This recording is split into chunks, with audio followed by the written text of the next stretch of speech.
أشهد أن لا إله إلا الله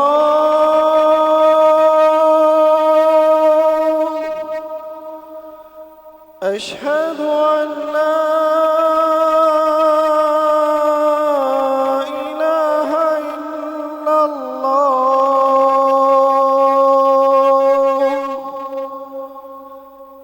أشهد أن محمدا رسول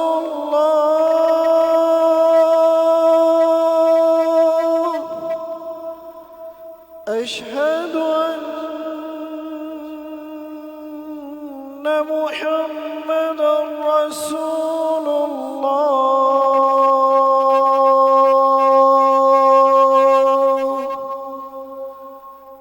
حي على الصلاة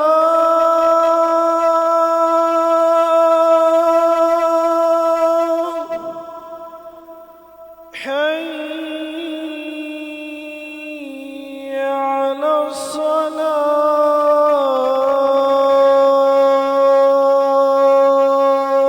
الصلاة حي على الفلاح حي على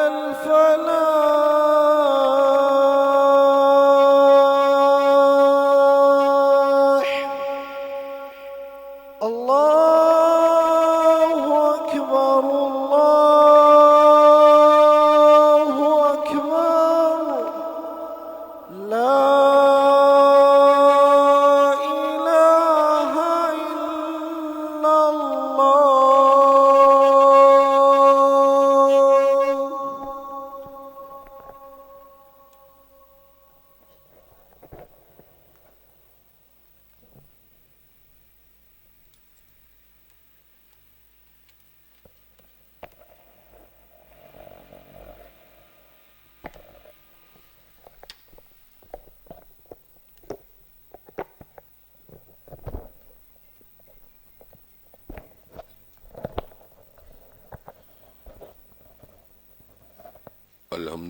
الحمد لله نحمده ونستعينه ونستغفر ونؤمن به ونتوكل عليه ونعوذ بالله من شرور أنفسنا ومن سيئات أعمالنا من يهده الله فلا مضل له ومن يضلل فلا هادي له وأشهد أن لا إله إلا الله وأشهد أن محمدا عبده ورسوله أما بعد فإن خير الحديث كتاب الله وخير الهدي هدي محمد صلى الله عليه وسلم وشر الأمور محدثاتها وكل محدثة بدعة وكل بدعة ضلالة وكل ضلالة في النار أما بعد أعوذ بالله السميع العليم من الشيطان الرجيم يا أيها الذين آمنوا كتب عليكم الصيام كما كتب على الذين من قبلكم لعلكم تتقون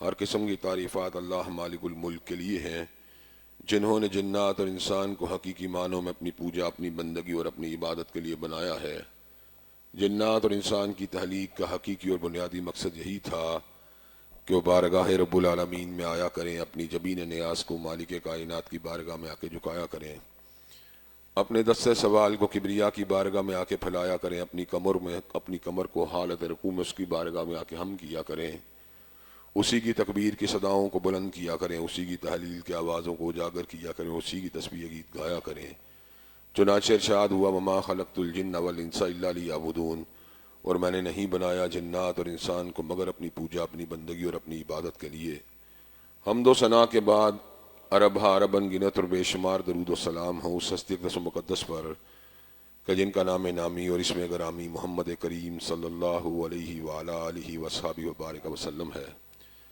اللہ رب العزت نے چونکہ کائنات کے امام علیہ الصلوۃ والتسلیم کو کائنات کا آخری الہامی ہادی اور آخری ناطق وحی قائد بنا کے بھیجا تھا اس لیے اللہ تبارک و تعالیٰ نے آپ کی ذات بالا صفات کے اندر طرح طرح کی خصوصیات کو ودیعت فرما دیا تھا اور گوناگون قسم کی صفات کو آپ کی ذات اقدس و مقدس کا حصہ بنا دیا تھا، اور ان تمام باتوں سے بڑھ کر یہ کہ میرے آقا کی زندگی میں کوئی صبح ایسی نہیں آئی، کوئی شام اور کوئی رات ایسی نہیں آئی، دکھوں کی کوئی گھڑی عشیوں کا لمحہ ایسا نہیں آیا جب مالک کائنات نے اپنی تائید کو، اپنی نصرت کو اور اپنی حمایت کاملہ کو آپ کے شامل حال نہ فرمایا ہو۔ اور ان تمام باتوں سے بڑھ کر یہ کہ عرش کرب نے اپنی آخری کتاب حمید کو سید العرب والعجم امام المتقین والابرار حضرت اشرف الانبیاء والمرسلین حضرت خاتم النبیین جناب محمد کریم صلی اللہ علیہ وسلم قلب اطہر پہ نازل فرما دیا تھا۔ یہ کتاب حمید لوح محفوظ میں پہلے سے موجود تھی، بل ہوا قرآن مجید فی لوح محفوظ، لیکن لوح محفوظ سے اللہ تبارک و تعالی نے اس کتاب کو آسمان دنیا کے اوپر اسی ماہ مبارک کی 1 تاک رات میں آخری دھاکے کی منتقل فرما دیا تھا، جہاں سے یہ نبی کریم حضرت محمد کریم صلی اللہ علیہ وسلم کے قلب اطہر کے اوپر 23 برس تک اترتا رہا۔ نزول قرآن کا واقعہ کائنات کی تاریخ کا ایک انتہائی بڑا، بلکہ اگر یہ بات کہی جائے سب سے بڑا واقعہ ہے تو یہ بات بے جانا ہوگی۔ اس نزول قرآن نے کائنات کے اندر ایک ایسے انقلاب کو پیدا کیا، ایسی راہوں کو متعین کیا جس کا تصور انسانیت آج سے پہلے نہیں کر سکتی تھی۔ رمضان المبارک کے مہینے کو اللہ تبارک و تعالیٰ نے اس سعادت کی وجہ سے، اس اعزاز کی وجہ سے یہ مقام دیا کہ شکرانے کے طور پر اللہ تبارک و تعالیٰ نے ہم سب کو اس مہینے کے روزے رکھنے کا حکم دیا۔ شہر رمضان الذی انزل فیہ القرآن ھدی للناس وبینات من الھدی والفرقان۔ اللہ تبارک و تعالیٰ فرماتے ہیں رمضان کا مہینہ وہ مہینہ ہے جس میں قرآن کو اتارا گیا، ھدی للناس وبینات من الھدی والفرقان، جس میں انسانوں کے لیے ہدایت بھی ہے اور اس کے اندر ہدایت کی نشانیاں بھی ہیں، اور یہ کتاب فرقان بھی ہے۔ انشاءاللہ ایک خطبہ جمعہ مستقل اسی ماہ مبارک کا عظمت قرآن مجید، اس کی اہمیت، اس کی ضرورت کے حوالے سے ہوگا، لیکن آج کا موضوع در حقیقت ان اعمال کا تعین کرنا ہے، ان اعمال کی نشاندہی کرنی ہے جن کا تعلق اس ماہ مبارک کے ساتھ ہے۔ یہ ماہ مبارک اس اعتبار سے اللہ کی بہت بڑی عطا ہے کہ جس طرح سیزن ہوتے ہیں مختلف چیزوں کے، یہ گندم کا سیزن ہے، یہ چاول کا سیزن ہے، یہ مندہ ہے، یہ تیز ہے، یہ پوشاکوں کا سیزن ہے، یہ کپڑے کو اسٹور کرنے کا سیزن ہے۔ مختلف طرح کے سیزن ہوتے ہیں انسانی زندگی میں، کاروباری زندگی میں بھی۔ جب جنوری فروری آتا ہے کہتے ہیں شادیوں کا سیزن آ گیا، بالعموم لوگ کثرت سے ان کے اندر نکاح بیاہ اس طرح کے معاملات ہو رہے ہوتے ہیں۔ اسی طرح کہ نیکیوں کا سیزن ہے، رمضان المبارک کے نیکیوں کا سیزن ہے جس کے اندر اعمال صالحہ کو کرنا اور ان کی رغبت کو دلانا، یہ بات بہت زیادہ پہلے کے مقابلے بڑھ جاتی ہے۔ اس مہینے کی اہم ترین عبادات 2 ہیں، جن میں سے ایک فرض ہے اور ایک نفل ہے، اور باقی بھی بہت سی عبادات ہیں جن کا تذکرہ انشاءاللہ میں اختصار کے ساتھ آپ کے سامنے کروں گا، لیکن فنڈامنٹل بنیادی فرض عبادت یہ ہے کہ اس مہینے کے روزے رکھے جائیں۔ اس میں یہ نہیں ہے کہ ہماری آپشن ہے، جس طرح کبھی کبھی غامدی صاحب جیسے اسکالر جس طرح کی بات کرتے ہیں کہ اگر آپ کا دل نہیں کرتا رمضان کے روزے رکھنے کے تو آپ سردیوں میں پورے کر لیں، اگر آپ کا دل نہیں کرتا رمضان کے روزے رکھنے کے تو جناب آپ موسم بہار میں پورے کر لیں۔ اس کی کوئی وجہ ہوتی ہے جب اس مہینے کے کسی روزے کو سکپ کیا جاتا ہے، چھوڑا جاتا ہے۔ آپ مریض ہوتے ہیں، آپ مسافر ہوتے ہیں، دودھ پلانے والی عورت ہوتی ہے، حاملہ عورت ہوتی ہے، ادروائز اس مہینے کے روزوں کو چھوڑنے کی کوئی گنجائش موجود نہیں ہے۔ اور جو قصدن اس کے روزے کو چھوڑ دے گا، سچی بات یہ ہے اس کو پھر توبہ اور سچی توبہ کرنے کی ضرورت ہے، بصورت دیگر اللہ تبارک و تعالیٰ کی خوشنودی جو ہے اس کو حاصل نہیں ہو سکتی۔ اس مہینے کے روزوں کو رکھنا، اور چلتے چلاتے ایک اور بات بھی کر دوں، یہ اللہ تبارک و تعالیٰ کی بہت بڑی عطا ہے کہ اللہ نے اس کو قمری کیلنڈر کے ساتھ جوڑا ہوا ہے۔ اگر یہ روزے شمسی کیلنڈر کا حصہ ہوتے تو کائنات کا ایک حصہ گرمیوں کا روزہ رکھتا، ایک حصہ سردیوں کا روزہ رکھتا، ایک لمبا رکھتا، ایک چھوٹا رکھتا۔ چونکہ آپ کو پتا ہے شمسی کیلنڈر دنیا کے 2 پولز کے اوپر اس کے اثرات فرق ہیں، لیکن اللہ نے قمری کیلنڈر میں یہ خصوصیت رکھی ہے کہ اس کے اندر جب چاند گھومتا ہے تو اس کے بعد کبھی روزہ لمبا ہو جاتا ہے، کبھی چھوٹا ہو جاتا ہے، کبھی سردیوں میں آ جاتا ہے، کبھی گرمیوں میں آ جاتا ہے۔ اس کی ایک چال ہے، اگر ایک حصہ دنیا کا سردی والے روزے کا بینیفٹ لیتا ہے تو کچھ عرصے کے بعد دوسرا حصہ وہی بینیفٹ لیتا ہے۔ ایک حصہ اگر چھوٹے روزے رکھتا ہے تو دوسرا حصہ بھی چھوٹے روزوں کو رکھتا ہے۔ یہ قمری کیلنڈر کا ایک بینیفٹ ہے جس کے ساتھ اللہ تعالیٰ نے عبادات کے تعلق کو جوڑا ہوا ہے۔ اللہ کے ہر کام میں حکمت ہوتی ہے۔ یسألونک عن الأہلة قل هی مواقیت للناس والحج، لوگ آپ سے چاند کے بارے میں پوچھتے ہیں، اس سے لوگوں کے اوقات بھی متعین ہوتے ہیں اور اس سے حج اور عبادات کا بھی تعین کیا جاتا ہے۔ قمری کیلنڈر کی برکت سے، اللہ تعالیٰ کے فضل و کرم سے آج کل ہم جس طرح کے روزے رکھ رہے ہیں، ان کی صعوبت کو سہنا، ان کی مشقت کو سہنا اللہ تعالیٰ نے بڑا آسان بنا دیا ہے، اور آنے والے سالوں میں مزید انشاءاللہ اس کے اندر جو ہے بہتری اور اس کے اندر جو ہے اختصار پیدا ہوتا جائے گا۔ اب روزہ اس کو کیوں رکھنے کا حکم دیا گیا؟ اس کے پس منظر میں ایک حکمت ہے جس کا ذکر اللہ تعالیٰ نے قرآن میں بڑے خوبصورت انداز میں یوں فرمایا، یا ایھا الذین آمنوا کتب علیکم الصیام کما کتب علی الذین من قبلکم لعلکم تتقون، اے ایمان والو تمہارے پر بھی روزوں کو فرض کیا گیا جس طرح تم سے پہلے لوگوں پہ روزوں کو فرض کیا گیا، مقصد یہ تھا تم متقی بن جاؤ۔ اب روزے کا ایک تعلق ہے تقوی کے ساتھ۔ یہ تعلق کہاں سے اسٹیبلش ہوتا ہے؟ ایک تو بات ہے شرعی اور ایک بات ہے فزیکل۔ میں دونوں ریالٹیز کو آپ حضرات کے سامنے پیش کرنا چاہتا ہوں۔ فزیکل ریالٹی یہ ہے کہ دنیا کے اندر ہر انسان میں دو حصے ایسی ہیں جو ہر بندے میں موجود ہیں۔ کامن بندہ، عام بندہ ضروری نہیں عہدے کا طلبگار ہو، عام بندہ ضروری نہیں شہرت کا طلبگار ہو، لیکن شہوت اور بھوک یہ ہر انسان کے اندر موجود ہے، چاہے مشہور ہو، چاہے غیر مشہور ہو، چاہے امیر ہو، چاہے غریب ہو۔ یہ دو جذبات اور دو حصے، دو ڈرائیوز ہر انسان کے اندر موجود ہیں، اور دنیا کے اندر عام طور پہ ان کے حصول کے لیے تگودو بھی کی جاتی ہے۔ ہر بندے کی خواہش ہوتی ہے اچھا رزق مل جائے، اچھا کھانا مل جائے، اچھا پانی مل جائے، اچھی شریک زندگی مل جائے، اچھی شریک حیات مل جائے۔ زندگی عام طور پہ انہی دائروں کے اندر گھومتی ہے۔ ہر انسان پوری کی پوری زندگی ان کے لیے ایفرٹ بھی کرتا رہتا ہے کہ میرا رزق اچھا ہو، میری شریک زندگی جو ہے میرے سے پیار کرنے والی ہو، محبت کرنے والی ہو، میری اس کے ساتھ انڈرسٹینڈنگ ہو۔ یہ دو باتیں ایسی ہیں جس سے کوئی بندہ بھی بے نیاز نہیں ہو سکتا۔ اب اللہ تبارک و تعالی نے انسانوں کو ان دو ڈرائیوز کے ان حوالوں سے روکا جو حلال تھے۔ ایک تو ہے زناکاری کا راستہ، بد کرداری کا راستہ، شہوات کا راستہ، عمل قوم لوط کا راستہ، اور ایک راستہ ہے حرام کا راستہ، ملاوٹ کا راستہ، رشوت ستانی کا راستہ، دھوکے بازی کا راستہ۔ اللہ تعالیٰ نے ان دو راستوں کی بات نہیں کی، بلکہ نکاح کی بات کی اور رزق طیب کی بات کی۔ نکاح کا راستہ حلال ہے، رزق طیب کا راستہ حلال ہے، کاروبار کا راستہ حلال ہے۔ تو اللہ تبارک و تعالیٰ نے کیا کیا؟ روزے کے اندر انسان کو وقتی طور پر شریک زندگی سے علیحدہ ہونے کا حکم دے دیا، وقتی طور کے اوپر اس کو جو کھانا حلال تھا اس سے پیچھے ہٹ جانے کا حکم دے دیا۔ مقصد کیا تھا؟ مقصد یہ تھا کہ انسان جب اپنی ہنگر ڈرائیو کے اوپر قابو پا لے گا، اپنی جائز بھوک پہ قابو پا لے گا، جائز پیاس پہ قابو پا لے گا، نکاح کے باوجود بیوی کے ساتھ کنارہ کشی کو اختیار کر لے گا، تو اس کو یہ بات سمجھ آ جائے گی کہ جس پروردگار عالم کے حکم کے اوپر اپنی بیوی سے کنارہ کشی کو اختیار کر رہا ہوں، جس کے حکم کے اوپر میں رزق طیب سے اجتناب کر رہا ہوں، جب اسی رب نے مجھے اس بات کا حکم دیا ہے سود نہیں کھانا، اسی رب نے مجھے حکم دیا ہے جھوٹ نہیں بولنا، اسی رب نے مجھے حکم دیا ہے زنا کے قریب نہیں جانا، تو کیا وجہ ہے کہ میں حلال کو تو اس کے حکم کے اوپر چھوڑ دیتا ہوں مگر حرام کو اس کے حکم کے اوپر نہیں چھوڑتا؟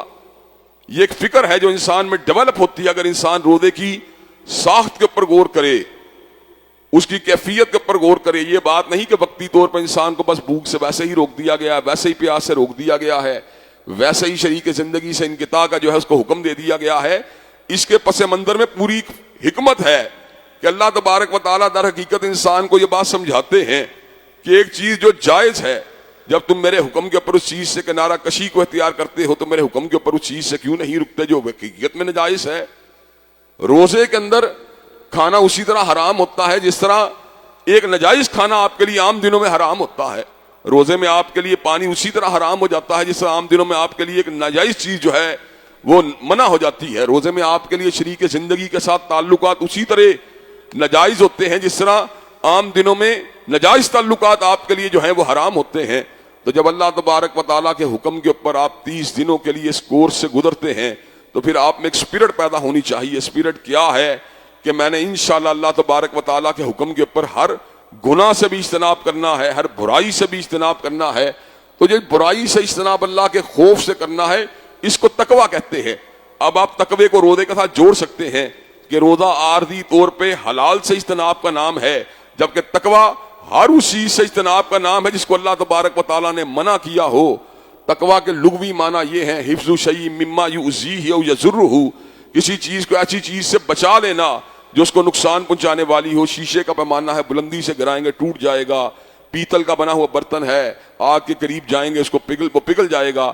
تو اس پیتل یا سٹیل کے برتن کو آگ سے بچانا اور اس شیشے کے برتن کو بلندی سے گرنے سے بچانا, یہ لغوی اعتبار سے تقویٰ کا مفہوم ہے. لیکن شرعی مفہوم یہ ہے ایسے کاموں سے انسانوں کو بچا لینا جو ان کو گناہ گار بنانے والے ہوں. حضرات گرامی قدر, جب آپ روزہ رکھیں گے تو اللہ تبارک و تعالیٰ کے فضل و کرم سے پھر کیا ہوگا, کتب علیکم الصیام کما کتب علی الذین من قبلکم لعلکم تتقون. اللہ تبارک و تعالیٰ آپ کی ذات کے اندر جو ہے تقوی کے جوہر کو پیدا فرما دیں گے. پھر آپ گناہوں سے بچنے کے قابل ہو جائیں گے, گناہوں سے پیچھے رہنے والے بن جائیں گے. اور حضرات گرامی قدر, اللہ تبارک و تعالیٰ نے بنیادی طور پہ جو انسان کو بنایا ہے اس کا سینٹرل کنٹرول جو ہے اس کے دل کو دیا ہے. اس کے ساتھ ساتھ پھر اس کے جوارے ہیں, اس کے اعضاء ہیں, اس کے ہاتھ ہیں, اس کے پاؤں ہیں, اس کے قدم ہیں, اس کے کان ہیں, اس کی آنکھیں ہیں, اس کی زبان ہے. یہ سب کچھ دل کے تابع ہے. دل میں ایک تما پیدا ہوتی ہے تو اس کی اتباع زبان بھی کرتی ہے, ہاتھ بھی کرتا ہے, قدم بھی کرتا ہے. دل میں ایک شہوت پیدا ہوتی ہے, پھر اس کی اتباع آنکھ بھی کرتی ہے, ہاتھ بھی کرتا ہے, قدم بھی کرتا ہے. اسی طرح دل کے اندر کسی چیز کی ڈیزائر یا تمنا پیدا ہوتی ہے تو اسی تمنا کے حصول کے لیے پھر انسان جو ہے آنکھوں کو استعمال کرتا ہے, کانوں کو استعمال کرتا ہے, زبان کو استعمال کرتا ہے, ہاتھ کو استعمال کرتا ہے. اسی لیے نبی کریم صلی اللہ علیہ وسلم نے دل کی اصلاح کے ساتھ پورے جسد کی اصلاح کی بات کی ہے کہ جب انسان کا دل جو ہے اس کی اصلاح ہو جاتی ہے تو انسان کا پورا وجود جو ہے اس کی بھی اصلاح ہو جاتی ہے. حضرات گرامی قدر, اب ذرا آپ اس بات کے اوپر غور کیجئے. جب آپ نے اپنے آپ کو متقی بنایا تو اس کے اوپر پھر آپ نے اپنے دل کے اندر سے کھرچ دیا, غیر اللہ کی خوف کو کھرچا, آپ نے غیر نبی کی اتباع کو کھرچا. جب آپ نے اپنے ہاتھوں کو متقی بنایا تو پھر آپ نے ان کو حرام کی طرف بڑھنے سے روک لیا. جب آپ نے اپنے قدم کو متقی بنایا تو آپ نے اس کو بازار گناہ کے جانے سے روک لیا. جب آپ نے اپنی آنکھ کو متقی بنایا تو پھر آپ نے اس کو غیر محرم کے اوپر جانے سے روک لیا. جب آپ نے اپنے کان کو متقی بنایا تو آپ نے لغو کلامی کو سننے سے اس کو روک لیا. جب آپ نے اپنے وجود کو متقی بنایا تو پھر آپ نے اپنی سوچ و فکر کے زاویوں کو بھی غلط اینگلز کو چلنے سے روک لیا. حضرات گرامی کا یہ وہ تقویٰ ہے جو اللہ تبارک و تعالیٰ کو مطلوب ہے اور جس کی ایکسرسائز کے لیے ظاہری طور کے پر ہم کھانے سے پیچھے رہتے ہیں, پینے سے پیچھے رہتے ہیں, شہوات سے اپنے آپ کو روکتے ہیں. حضرات گرامی کا لیکن کئی بد نصیب لوگ پتہ کیا ہوتے ہیں, کھانا تو نہیں کھاتے, پانی تو نہیں پیتے, شریک زندگی سے تعلق بھی نہیں استوار کرتے, لیکن گندے رسالے پاڑے ہوتے ہیں, گندے پروگرام دیکھ رہے ہوتے ہیں, گندی فلمیں بھی دیکھ رہے ہوتے ہیں.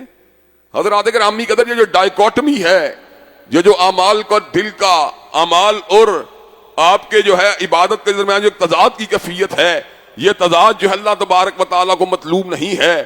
جو روزہ رکھنے کے باوجود جھوٹ بولنے سے بات نہیں آتا, جو روزہ رکھنے کے باوجود جو ہے وہ بد عملی سے بات نہیں آتا, جو روزہ رکھنے کے باوجود جو ہے وہ اللہ تبارک و تعالیٰ کی تابعداری کو اختیار نہیں کرتا.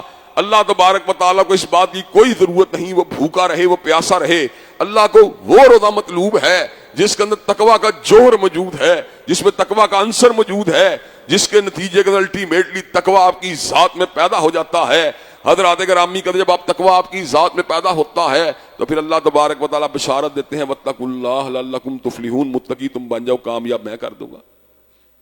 حضرات گرامی کا پھر کامیابیوں پہ غور کر لیں جو کامیابی اللہ نے تقوی کے نتیجے میں دینی ہے. کامیابی ایک سے ایک بڑی ہے, ایک سے ایک کامیابی دوسری کے مقابلے میں بڑی ہے.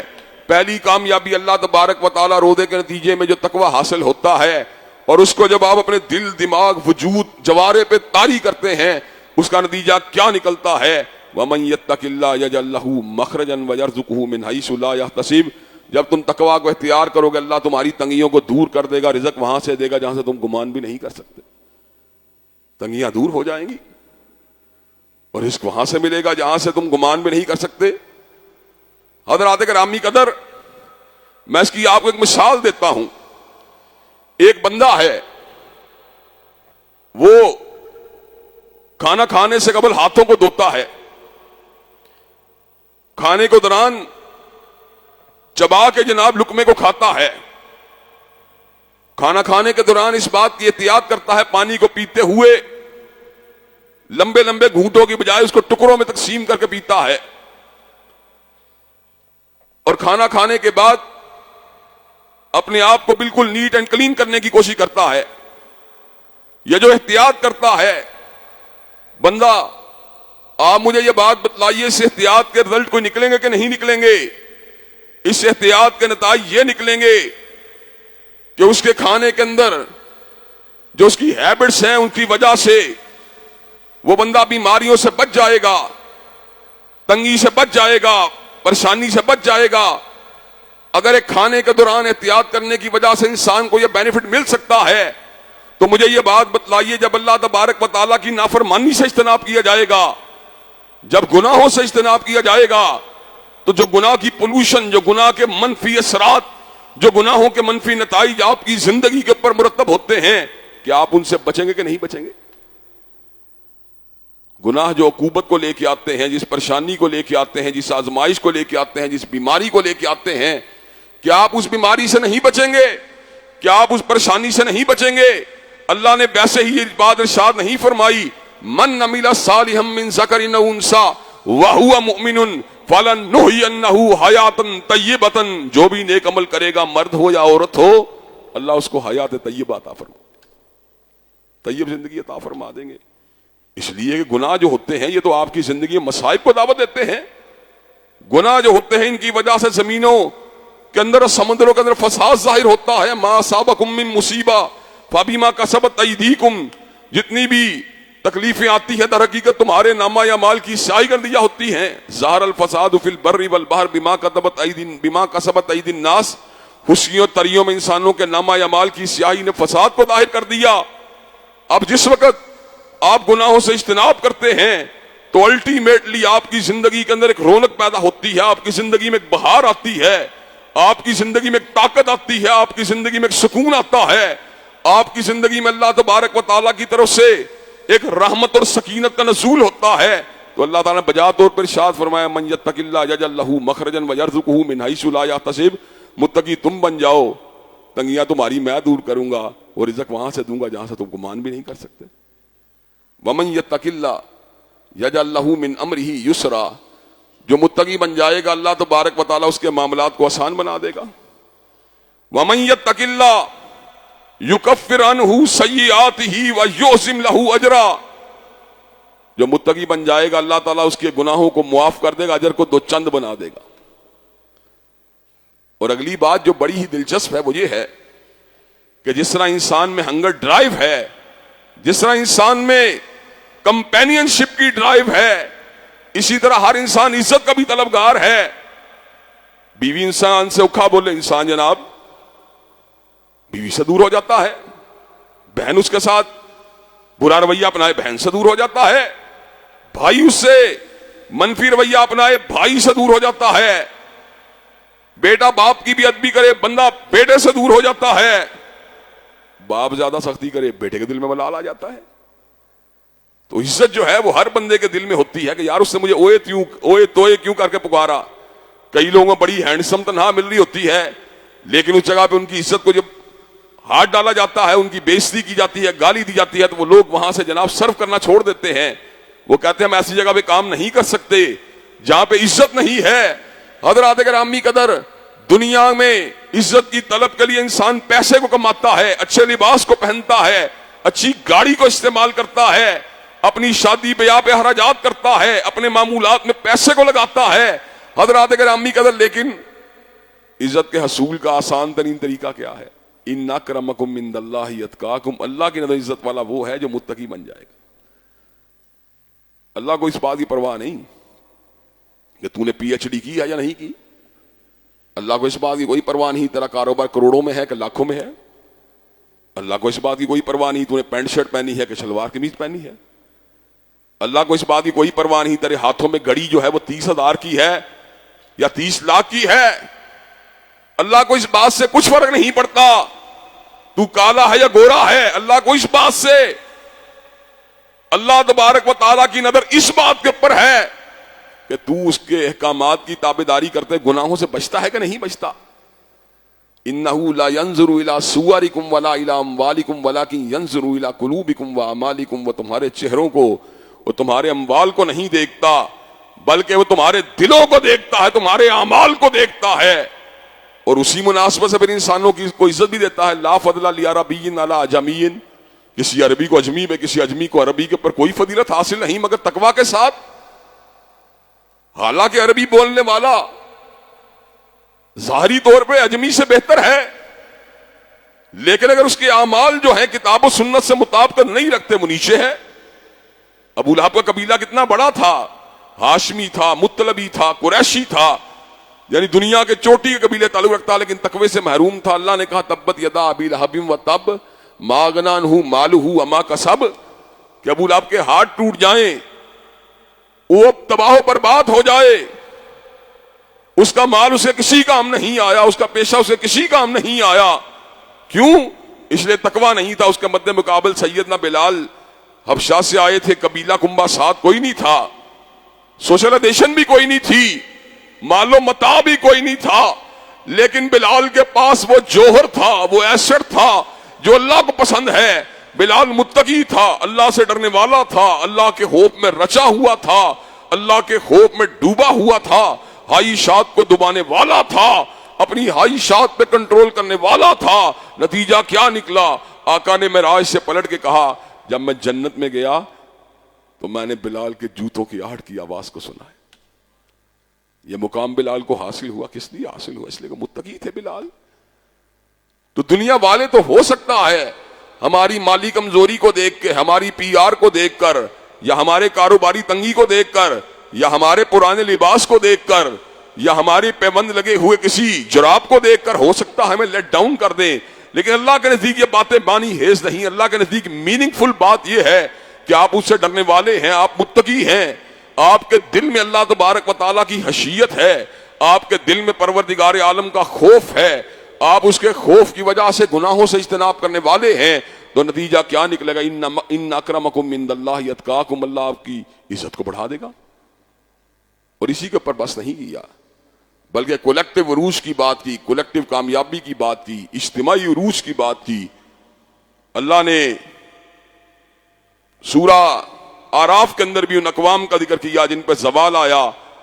قوم نوح کا ذکر کیا, اس سیلاب کا ذکر کیا, قوم ہود کا ذکر کیا, اس آندھی کا ذکر کیا, قوم سمود کا ذکر کیا, اس چنگھاڑ کا ذکر کیا, قوم لوط کا ذکر کیا, ان پتھروں کی بارش کا ذکر کیا, قوم مدین کا ذکر کیا, اس چیخ کا ذکر کیا, اور ساتھ ہی آخر میں جا کے کیا الفاظ کہے, وَلَوْ أَنَّ أَهْلَ الْقُرَىٰ آمَنُوا وَاتَّقَوْا لَفَتَحْنَا عَلَيْهِمْ بَرَكَاتٍ مِّنَ السَّمَاءِ وَالْأَرْضِ. ایک نقشہ تو وہ ہے جو تم نے قوموں کی تباہی کی شکل میں دیکھا ہے, ایک نقشہ تو وہ ہے جس میں تم نے نوح کی قوم کو سیلاب میں ڈوبتے ہوئے دیکھا ہے, اور قوم عاد کو تم نے آندھیوں کی نظر ہوتے ہوئے دیکھا ہے, اور قوم سمود کے کلیجوں کو پھٹتے ہوئے دیکھا ہے, اور قوم سدوم پہ پتھروں کی بارش کو گرتے ہوئے دیکھا ہے, اور قوم مدین کو چیخ و چنگھاڑ کا نشانہ بنتے ہوئے دیکھا ہے. اور دوسرا نقشہ پتا کیا ہے؟ اگر وہ ظالم نہ ہوتے, اگر وہ نافرمان نہ ہوتے, اگر وہ پروردگار عالم کے اوپر ایمان رکھنے والے اور شکر کے راستے پہ ہوتے, وَلَوْ أَنَّ أَهْلَ الْقُرَىٰ آمَنُوا وَاتَّقَوْا لَفَتَحْنَا عَلَيْهِمْ بَرَكَاتٍ مِّنَ السَّمَاءِ وَالْأَرْضِ. تو اللہ تبارک و تعالیٰ آسمان و زمین سے ان کے لیے برکتوں کے دروازوں کھول دیتا. لاہور کے لیے بھی یہی پیغام ہے, کراچی کے لیے بھی یہی پیغام ہے, اسلام آباد کے لیے بھی یہی پیغام ہے, ڈھاکہ کے لیے بھی یہی پیغام ہے, انکارا کے لیے بھی یہی پیغام ہے, کوالالمپور کے لیے بھی یہی پیغام ہے, جکارتا کے لیے بھی یہی پیغام ہے, جدہ کے لیے بھی یہی پیغام ہے, ریاض کے لیے بھی یہی پیغام ہے. وَلَوْ أَنَّ أَهْلَ الْقُرَىٰ آمَنُوا وَاتَّقَوْا لَفَتَحْنَا عَلَيْهِمْ بَرَكَاتٍ مِّنَ السَّمَاءِ وَالْأَرْضِ. اگر زمین کے اوپر بسنے والی اقوام تقوی اور ایمان کے راستے کو اختیار کر لیں، اللہ آسمان و زمین سے برکات کا دروازوں کو ان کے لیے کھول دے گا۔ یہ پیغام ہے جس کا تعلق روزے کے ساتھ ہے۔ اور حضرت رسول اللہ نے اعلان فرما دیا، من صام رمضان ایمانا و احتسابا غفر له ما تقدم من ذنبه، جو رمضان المبارک کے روزوں کو ایمان اور ثواب کی نیت سے رکھے گا، اللہ تبارک و تعالیٰ اس کی خطاؤں کو معاف کر دے گا۔ اور پہلا یہ جو فرض عبادت ہے، اس کے بعد دوسری عبادت نفل جو ہے وہ قرآن مجید کا پڑھنا ہے، قرآن مجید کا سننا ہے، قرآن پہ تدبر و غور و فکر کرنا ہے، جس کے لیے اللہ تبارک و تعالیٰ نے قیام اللیل کی سہولت ہم کو عطا کی ہے۔ اس کے اندر توجہ دینا، اس کے اوپر جو ہے ارتکاز کرنا، اس کا نتیجہ کیا ہے؟ من قام رمضانا ایمانا و احتسابا غفر له ما تقدم من ذنبه، کہ اللہ تبارک و تعالی رمضان کے قیام کی وجہ سے اللہ تبارک و تعالی جو ہے انسانوں کے سابقہ سارے گناہوں کو معاف کر دے گا۔ حضرات گرامی قدر، اس کے ساتھ ساتھ کچھ مزید نفلی عبادات ہیں جن کا تعلق رمضان کے ساتھ ہے، جن میں روزے کا جہاں پہ ذکر آیا، اس کے بعد متصل طور پہ کس چیز کا ذکر آیا؟ روزے کی فردیت کا اللہ نے ذکر کیا، دعا کا ذکر کیا۔ وَإِذَا سَأَلَكَ عِبَادِي أَنِّي فَإِنِّي قَرِيبٌ أُجِيبُ دَعْوَةَ الدَّاعِ إِذَا دَعَانِ، کہ جب میرے بندے ہمارے بارے میں سوال کرتے ہیں، پس بے شک میں قریب ہوں، اجیب دعوت الداعی اذا دعان، اور ہر پکارنے والے کی پکار کا جواب دیتا ہوں جب وہ مجھے پکارتا ہے۔ چنانچہ رمضان المبارک کے اندر ہمیں جو کام کثرت سے کرنے چاہیے، اس کے اندر دنیا و آخرت کی بھلائیوں کے کام بھی، کو سنوارنے والے کام جو ہیں، اسے اللہ کی توفیق کو بھی طلب کرنا چاہیے۔ اپنی معیشت کی اصلاح کے لیے اللہ کی بارگاہ میں ریکویسٹ کرنی چاہیے، اپنے مصائب کے حل کے لیے اللہ سے رجوع کرنا چاہیے، اس کی بارگاہ میں استغاثے کو دائر کرنا چاہیے۔ حضرات گرامی کا غار کے پتھر کا واقعہ آپ کے سامنے موجود ہے۔ کوئی ظاہری اسباب نہیں تھے غار کے پتھر کو ہٹانے والے، دعا کے نتیجے میں کئی مرتبہ مسبب الاسباب جو ہیں وہ اسباب کو جمع فرما دیتے ہیں، اور کئی مرتبہ بلا سبب بھی اس کام کو حل فرما دیتے ہیں۔ دونوں صورتیں ہوتی ہیں، کئی مرتبہ اسباب کو جمع کر دیا، کئی مرتبہ بغیر سبب کے معاملے کو حل کر دیا۔ اب غار کے پتھر کے اندر کون سا ایسا سبب تھا جس کے ذریعے غار کا پتھر ٹل سکتا تھا؟ فقط دعا کی برکت کے ساتھ اللہ نے غار کے پتھر کو رفتہ رفتہ ہٹا دیا۔ تو رمضان مبارک کرنے والے کاموں میں سے اہم کام یہ بھی ہے کہ انسان جو ہے اس میں کثرت سے دعاؤں کو کرے۔ اور رمضان مبارک میں کرنے والا ایک اور اہم کام کہ جس کو اگرچہ رمضان کے ساتھ مختص نہیں کیا گیا، مخصوص تو نہیں کیا گیا، لیکن درجات کی بلندی کی وجہ سے اور ماہ مبارک کی نیکیوں کی بہار کی وجہ سے بالعموم لوگ اسی مہینے میں زکوٰۃ کو بھی ادا کرتے ہیں۔ تو رمضان مبارک کے اندر زکوٰۃ، انفاق فی سبیل اللہ، صدقہ و خیرات بھی بڑھ چڑھ کے کرنا چاہیے۔ احادیث سے بات معلوم ہوتی ہے کہ انسان کو اگر رشک کرنا چاہیے، چاہت ہونی چاہیے فلاں بندہ جو ہے اس والی خصوصیت میرے اندر بھی پیدا ہو جائے، تو دو باتوں پہ کرنا چاہیے۔ ایک بندہ جس کو اللہ نے قرآن دیا ہو، آواز دی ہو، انہماک دیا ہو، ارتکاز دیا ہو، وہ قرآن کے اوپر فوکس کر رہا ہو، تو انسان کو رشک کرنا چاہیے کہ کاش یہ نعمت مجھے بھی مل جائے۔ حسد اور رشک میں یہی فرق ہوتا ہے کہ انسان حسد جب کرتا ہے اس کی یہ تمنا ہوتی ہے کہ مخصوص سے وہ نعمت چھن جائے اور مجھے مل جائے، لیکن رشک ہوتا ہے اس کے بعد بھی رہے مجھے بھی مل جائے۔ اور دوسری بات جس کے اوپر رشک کرنا چاہیے وہ یہ ہے جس کسی بندے کو اللہ نے مال دیا ہو اور مال کو اللہ کے راستے میں خرچ کرتا ہو، تو بندے کو رشک کرنا چاہیے اے کاش مجھے بھی یہ مال مل جائے تاکہ میں بھی اس کو اللہ کے راستے میں خرچ کر کے اللہ کی خوشنودی کو حاصل کر لوں۔ مسلسل اللہ کی بارگاہ میں خرچ کرنا یہ بہت بڑی نیکی کی بات ہے، اور اس کا نتیجہ کیا ہے؟ الذین ينفقون اموالهم باللیل والنہار سرا وعلانیۃ فلہم اجرہم عند ربہم ولا خوف علیہم ولا هم يحزنون۔ جو لوگ صبح و شام اپنے مالوں کو اللہ کے راستے میں خرچ کرتے ہیں ان کا اجر پروردگار عالم کے پاس ہے، اللہ ان کے خوف بھی دور کر دے گا، ہم بھی دور کر دیں گے۔ خوف کیا ہے؟ انگزائٹی، پتہ نہیں کیا ہوگا، گھبراہٹ۔ اور غم کیا ہے؟ ڈپریشن،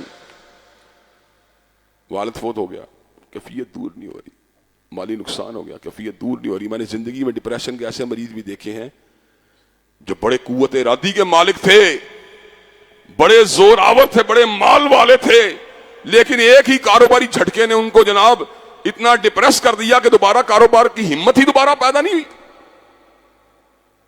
یہ کیفیات جو ڈپریشن اور انگزائٹی کی پیدا ہوتی ہیں، ان کے علاج بہت سے ہیں، جن میں سے ایک بڑا علاج یہ بھی ہے الذین ينفقون اموالهم باللیل والنہار سرا وعلانیۃ فلہم اجرہم عند ربہم ولا خوف علیہم ولا هم يحزنون، کہ جو بندہ صبح و شام اپنے مال کو اللہ کے راستے میں خرچ کرتا ہے، اللہ اس کا ڈپریشن بھی دور کرتے ہیں، انگزائٹی بھی دور کر دیتے ہیں۔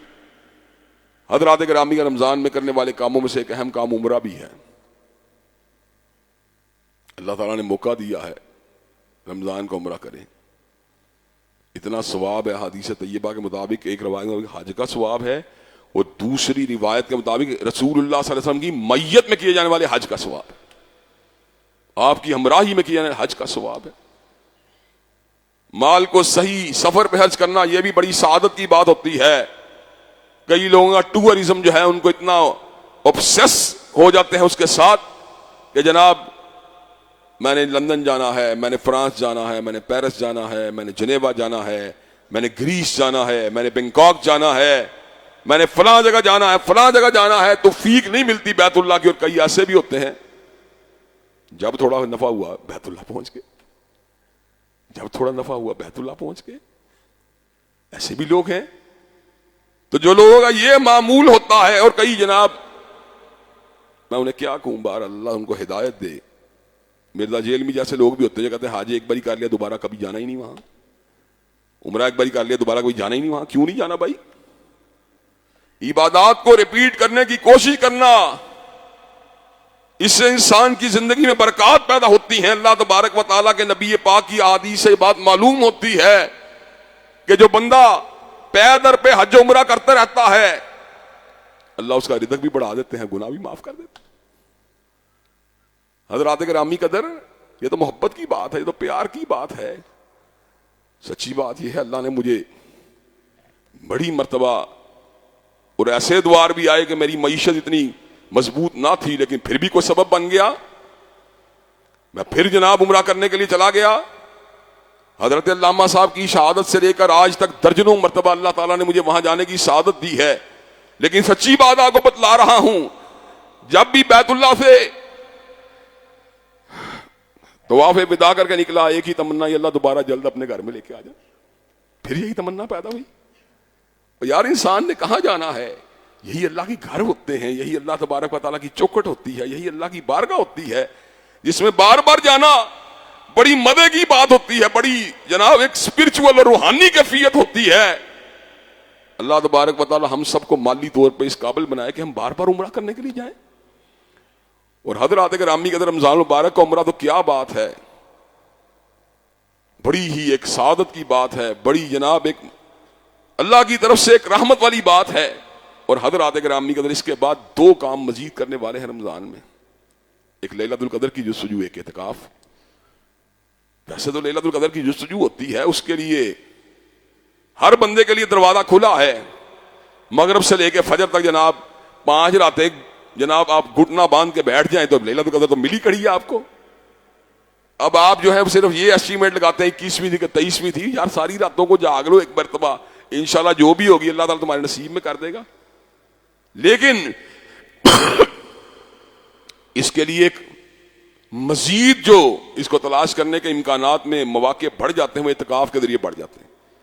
کیونکہ معتکف جو ہوتا ہے اس کو بزنس کی مصروفیات سے وہ کٹ جاتا ہے, گھریلو مصروفیات سے وہ کٹ جاتا ہے, بال بچوں کی مصروفیات سے وہ کٹ جاتا ہے. عام طور پہ گھر میں جناب اگر بندہ لیلۃ القدر تلاش کرنا بھی چاہے تو گھر میں کبھی سبزی کی کمی ہو جائے گی, کبھی گوشت کی کمی ہو جائے گی, کبھی کوئی ضرورت پڑ جائے گی, کبھی کوئی ضرورت پڑ جائے گی, باہر جانا پڑ جائے گا تو بندہ سوچے گا یار یہاں پہ جناب میں نے 15 منٹ لگانے سے گھنٹہ لگ گیا. تو اس کے اندر لیلۃ القدر کے مس ہونے کے چانس بن جاتے ہیں, لیکن معتکف کے یہ چانس نہیں بنتے. لیکن کیا بات کی جائے, پھر وہی بات آ جاتی ہے کہ ہمارے اعتکاف بھی آج کل جناب سگریٹ نوشی بھی ہو رہی ہے جناب, اس کے بعد ٹیلی فونوں کے اوپر جناب گپے بھی لگائی جا رہی ہیں, اس کے بعد جناب چیٹنگ بھی کی جا رہی ہے. کیا ہے یہ اعتکاف؟ اعتکاف کی اصل روح تو یہ ہے کہ انسان بالکل کٹ جائے اور اللہ کی عبادت کے لیے اپنے آپ کو بالکل وقف کر دے. جب وہ یہ کام کرے گا تو انشاءاللہ پھر لیلۃ القدر کے مس ہونے کے چانس بالکل نہیں رہیں گے. اور پھر حدیث پاک میں یہ بات آتی ہے کہ جو لیلۃ القدر کا قیام ایمان و ثواب کی نیت سے کرے گا اللہ تعالیٰ اس کی صاحب کا ساری خطاؤں کو معاف کر دیں گے. 1000 سال 1000 مہینے, سال نہیں 1000 مہینے کی عبادت ایک طرف ہے, لیلۃ القدر کی عبادت ایک طرف ہے. اللہ نے امت محمدی علیہ السلام کی عمریں کم رکھیں لیکن نیکیوں کے امکانات بڑھا دیے. حضرات گرامی قدر 80 برس سے زیادہ کی عبادت ایک رات کے بدلے مل گئی, اور جس کو 10 مرتبہ لیلۃ القدر مل گئی اس کو تو 800 سال کی نیکیاں مل گئی. 800 سال سے زیادہ کی نیکیاں مل گئیں. جن کی عمریں سیدنا نوح علیہ السلام کے دور کے اندر 900 سال 700 800 سال تھیں, ان لوگوں سے کمپٹیشن تو نہیں کر سکتے تھے ہم, لیکن اللہ نے لیلۃ القدر کے ذریعے امکانات پیدا کر دیے. اب لیلۃ القدر کو جس نے زندہ کر دیا, جس نے لیلۃ القدر کو آباد کر دیا, جس نے لیلۃ القدر میں آنسوؤں کو گرا دیا, جس نے لیلۃ القدر میں پروردگار عالم کی بارگاہ میں اپنے سر کو جھکا دیا, جس نے لیلۃ القدر کی راتوں کے اندر قیام اللیل کر کے, استغفار کر کے, تلاوت قرآن کر کے اس کو زندہ کر دیا, وہ تو 80 سال سے زیادہ کی عبادت کا ثواب لوٹ گیا. تو حضرات گرامی کا یہ رمضان المبارک کا ایک موسم ہے, بہار کا موسم, اس سے بھرپور طریقے سے استفادہ کرنا یہ ہم سب کے لیے ضروری ہے. اللہ تبارک و تعالیٰ جو باتیں کہی گئی سنی گئیں ان سب پہ ہمیں عمل کرنے کی توفیق دے. وآخر دعوانا الحمدللہ رب العالمین. الحمدللہ نحمده ونستعینه ونستغفره ونؤمن به ونتوکل علیہ ونعوذ باللہ من شرور انفسنا ومن سیئات اعمالنا من يهده الله فلا مضل له ومن يضلل فلا هادي له واشهد ان لا اله الا الله واشهد ان محمدا عبده ورسوله. اما بعد فان خير الحديث كتاب الله وخير الهدي هدي محمد صلى الله عليه وسلم وشر الامور محدثاتها وكل محدثة بدعة وكل بدعة ضلالة وكل ضلالة في النار. حضرات گرامی کا دو اہم باتوں کی آپ کی توجہ کو مبذول کروانا چاہتا ہوں. ایک تو حالیہ ایام میں مرزا محمد علی جیلمی اور صحافیوں کے درمیان جو تنازعات ہیں اس کے حوالے سے اپنی ان پٹ دینا چاہتا ہوں. مرزا محمد علی جیلمی ایک عرصے سے اکابر صحابہ کرام رضوان اللہ علیہ مجمعین کے بارے میں ان کی شان اقدس میں گستاخیاں کرتا رہتا ہے. اس کی ہردہ سرائی سے نہ سید عائشہ کی ذات محفوظ ہے, نہ سیدنا ذی النورین کی ذات محفوظ ہے, نہ ہی اس کی ہردہ سرائی سے بنو امیہ کے اکابرین جن میں سیدنا امیر معاویہ سر فہرست ہیں, سیدنا عمر ابن العاص اور سیدنا مغیرہ ابن شعبہ, ان کے پر تبرہ کرنا, ان کے بارے میں یہ کہنا ان پہ تلوار سونت لیتا اور ان کے کندھوں پہ خنزیر کا پاؤں, اس قسم کی باتیں اس نے کی ہیں. اس کے بعد جناب امام ابو حنیفہ رحمۃ اللہ علیہ کے بارے میں بھونکنے کے الفاظ استعمال کرنا, ابن تیمیہ کے بارے میں یہ بات کہنا کہ شیخ الاسلام کا لقب ڈیزرو نہیں کرتے اس لیے کہ ان کے عقیدے میں کرپشن پائی جاتی ہے. اکابرین اسلام کے بارے میں سخت اور درست رویہ اختیار کرنا. اس کے بعد جب ہم ایسے لوگ اس پہ احتجاج کرتے ہیں تو ان کے بارے میں لوگ کہتے ہیں آپ اسے دلیل سے بات کریں. ایک بندہ گالی دینے کا عادی ہو چکا ہے, اس سے کیا دلیل کی بات کی جائے. حضرات گرامی قدر, لیکن اس کے ان تمام کی تمام غلطیوں کے باوجود اور اس کی تمام بے حمیتیوں اور گستاخیوں کے باوجود ملک کے اندر ایک طبقہ ایسا تھا جو صرف اپنے لیڈر کی ہم آہنگی کی وجہ سے اس کا دفاع کیا کرتا تھا. اس موقع پہ میں یہ بات کہتا تھا وقت آنے پہ یہ بات ثابت ہوگی, یہ چڑھتے سورج کا پجاری ہے. ایسے لوگ کسی جو ہے نا برتن کے ڈھکن نہیں ہوتے, وہ ہمیشہ عروج کے ساتھ ہوتے ہیں. پھر وہی وقت آیا اب جب ان کے لیڈر کے اوپر سے تبرہ کیا ہے تو وہ لوگ میدان عمل میں آ چکے ہیں. حضرات گرامی قدر, ہمارے دل میں عمران خان ہو یا نواز شریف ہو, اس سے کہیں زیادہ غیرت سیدنا صدیق کی ہونی چاہیے, سیدنا فاروق کی ہونی چاہیے, سیدنا عثمان و علی اور سیدنا امیر معاویہ کی ہونی چاہیے. لیکن افسوس کا مقام یہ ہے ہمارے لیڈر پہ کوئی بات کرے تو ہم میدان میں آ جاتے ہیں سینہ تان کے, اور جب صحابہ کرام رضوان اللہ علیہ مجمعین کے بارے میں بکواسیات ہوتی رہیں, ہردہ سرائی ہوتی رہی تو ہم خاموش رہے. لیکن حضرات گرامی کے اندر باہر کیف اللہ نے آنکھوں کو کھولنا ہوتا ہے. اب ملک کے مقتدر صحافی پہچان چکے ہیں کہ یہ بندہ جو ہے بدتینت بھی ہے, بد زبان بھی ہے, بے لگام بھی ہے. ہم یہ بات اللہ تعالیٰ کی بارگاہ میں ملتجی بھی ہیں اور عوام الناس کو اس بات سے وارن بھی کرنا چاہتے ہیں کہ جس شخص کا موقف 13-14 سال سے امت کے اجماعی موقف کے برخلاف ہو, اس شخص کے موقف کی کوئی حیثیت اور کوئی اہمیت نہیں ہوتی. اس کی تائید میں آخرکار امت کے اندر اکابرین امت میں سے کچھ لوگ تو ہونے چاہیے. حضرات گرامی قدر, کوئی بات وہاں سے پکڑی کوئی یہاں سے پکڑی اور احادیث کے الفاظ میں مسلسل اضافے کر آ کے اپنے موقف کو بیان کرنے کے لیے سامنے ریفرنس اور دینا اور الفاظ کی ملمہ سادی سے بات کو بدل دینا اور بات کے اندر جو ہے اس کو جناب کٹنگ اور کٹ کرنے کے بعد ڈیلیٹ کرنے کے بعد ایڈ کرنے کے بعد کو بیان کرنا, یہ بہت بڑی علمی بددیانتی کی بات ہے. لوگوں کو ہمیشہ یہ بات کہنا کہ آؤٹ آف کنٹیکسٹ بات کیوں کرتے ہو, تمہاری ہر بات یہ آؤٹ آف کنٹیکسٹ ہوتی ہے, اس کے اوپر جو ہے تمہیں کوئی جو ہے شرم نہیں آتی. تو ہم اللہ کی بارگاہ میں دعا کرتے ہیں اللہ تعالیٰ اس قسم کے لوگوں فتنے سے امت کو محفوظ و مامون فرمائے. دوسری بات یہ ہے کہ حضرات گرامی قدر, آپ کا مرکز لارنس روڈ جو ہے اللہ تعالیٰ کے فضل و کرم سے دن بدن ترقی کے راستوں کے اوپر ہے. اللہ تعالیٰ کے فضل و کرم, یہاں پہ اساتذہ, یہاں پہ معلمین, یہاں کے قرہ, اسی طرح بیٹا قیم جو ہے اللہ کے فضل و کرم سے کاروبار اور دیگر امور سے بالکل لا تعلق ہو کر جو ہے 24 گھنٹے مرکز کی خدمت کے لیے وقف رہتا ہے، اور میں بھی اس کی سعادت کے اوپر خوش ہوں کہ حضرت علامہ شہید رحمۃ اللہ علیہ کی محنتوں کو اگر انہی کی نسل میں سے کوئی جوان جو ہے اب یاری کرنے کے لیے مصروف ہے، تو میں نہیں چاہتا کہ معاشی معاملات کے اندر جو ہے اپنے وقت کو زیادہ جو ہے وہ لگائے۔ حضرات گرامی قدر، اللہ تعالیٰ کے فضل و کرم سے یہاں ایک وسیع دارالمطالعہ بھی ہے، یہاں پہ جناب حفظ کی کلاسیں بھی ہوتی ہیں، درس نظامی کی کلاسیں بھی ہوتی ہیں، اور یہاں پر فتنوں کے انسداد کے لیے بھی مسلسل کوشش کی جاتی ہے، اور آنے والے ماہ و سال میں ہم نے اس بات کا بھی فیصلہ کیا ہے کہ مرکز کے پلیٹ فارم سے مستقل طور پر لٹریچر کی نشر و اشاعت بھی ہونی چاہیے، جس سے کتاب و سنت کا پیغام جو ہے پوری دنیا میں جائے۔ اس کے لیے بھی آپ کے وسائل اور ریسورسز کی ضرورت ہے۔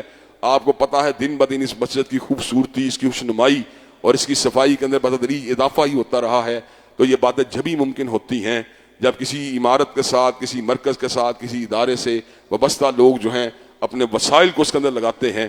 تو ہمیں اس بات کی امید ہے کہ آپ اس سال بھی اللہ کے فضل اپنے مرکز کو نہیں بھولیں گے، اپنے مدرسے کو نہیں بھولیں گے، اپنی مسجد کو نہیں بھولیں گے، اپنے ادارے کو نہیں بھولیں گے۔